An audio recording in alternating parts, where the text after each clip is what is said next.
एका भोपळ्याची भाजी केली, पण त्या एका भोपळ्यामध्ये फक्त तिघांचेच टिफिन झाले. आता दुपारी मम्मी आणि मी जेवायचं होतं, तर त्याच्यासाठी काय बनवायचं हा प्रश्न पडला. पण आज नेमकेच तूप बनवले होते, तर त्याचं ताक राहिलं होतं. तर म्हणलं मस्त कढी, भात आणि भाकरी बनवावी.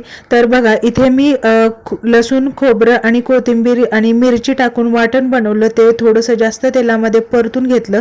वाटण थोडंसं जास्तच घेतलं आणि त्याच्यामध्ये हळद टाकून घेतली. छान असं परतून घेतलं आणि आता त्याच्यामध्ये ताक ॲड करून घ्यायचं.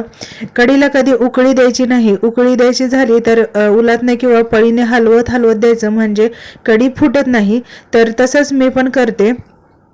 आता बघा त्याच्यामध्ये थोडंसं एकदम चिमूटभर बेसन पीठ टाकलं, म्हणजे थोडंसं घट्टसर कढी होते. तसं तर आमचं ताक एकदम घट्ट असतं, त्याच्यामुळं कढी पण घट्टच होते. आणि आता बघा एकदम अशी मस्त टम्म फुगलेली भाकरी बनवली आणि मस्त कढी, भात आणि गरम गरम भाकरी जेवायला घेतली. दुपारचं जेवण असं असेल ना तर कोणालाही आवडेल. आणि जे तूप बनवलेलं असतं त्याच्या खाली जर राहिलेलं असतं आंबटसर, रेयांशला हे आवडतं, तो ते खात बसला. चला इथेच थांबते. Bye bye.